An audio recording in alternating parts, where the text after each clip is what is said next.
നടൻ സെയ്ഫ് അലി ഖാൻ ആക്രമിച്ച പ്രതിക്ക് ക്രിമിനൽ പശ്ചാത്തലമെന്ന് കണ്ടെത്തൽ.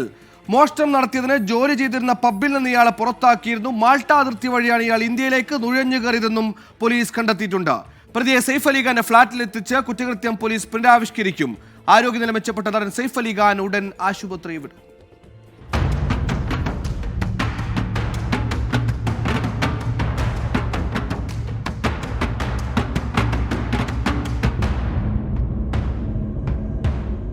എട്ടു മാസം മുമ്പാണ് മാൾഡ അതിർത്തി വഴി ഷെരീഫുൽ ഇസ്ലാം ഇന്ത്യയിലേക്ക് നുഴഞ്ഞു കയറിയത്. ഒരു ഏജന്റാണ് ഇയാളെ സഹായിച്ചത്. ബംഗ്ലാദേശിലെ ധാക്ക ഡിവിഷനിലെ രാജ്ബാരിയാണ് സ്വദേശം. ഹൗസ് കീപ്പിംഗ് ഏജൻസി വഴിയാണ് മുംബൈയിലെ വർലിയിലെ ഒരു പബ്ബിൽ ഇയാൾ ജോലിക്ക് കയറിയത്. ഇവിടെ എത്തിയ ഒരാളുടെ വസ്തുക്കൾ പ്രതി മോഷ്ടിച്ചു. CCTV ദൃശ്യത്തിൽ മോഷണം തെളിഞ്ഞതോടെ ജോലിയിൽ നിന്ന് പറഞ്ഞുവിട്ടു. പിന്നെ താനെയിലെ ഒരു റെസ്റ്റോറൻറ്റിലായി ജോലി. സെയ്ഫ് അലി ഖാന്റെ വീടാണെന്ന് തനിക്ക് അറിയില്ലെന്നാണ് പ്രതി പറയുന്നത്. ഫ്ളാറ്റിൽ സെക്യൂരിറ്റി ജീവനക്കാർ ഉറങ്ങിയെന്ന് ഉറപ്പാക്കി കോണിപ്പടി കയറി 7ാം നിലയിലെത്തി. അവിടെ നിന്ന് പൈപ്പ് വഴി വലിഞ്ഞു കയറി 11ാം നിലയിലെ ഫ്ളാറ്റിലെ ശുചിമുറിയിലെ വെന്റിലേഷൻ വഴി അകത്തു കയറി. ആക്രമിക്കാൻ പദ്ധതി ഉണ്ടായിരുന്നില്ല.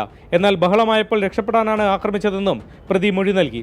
സംഭവം പോലീസ് പുനരാവിഷ്കരിച്ച് പരിശോധിക്കാൻ തീരുമാനിച്ചു.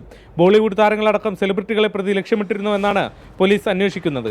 കുറ്റകൃത്യത്തിന് ശേഷം ഥാനയിലെത്തിയ പ്രതിയെ ബൈക്കിൽ റെയിൽവേ സ്റ്റേഷനിൽ നിന്ന് കൂട്ടിക്കൊണ്ടുപോയ ഒരാളെയും തിരയുന്നുണ്ട്.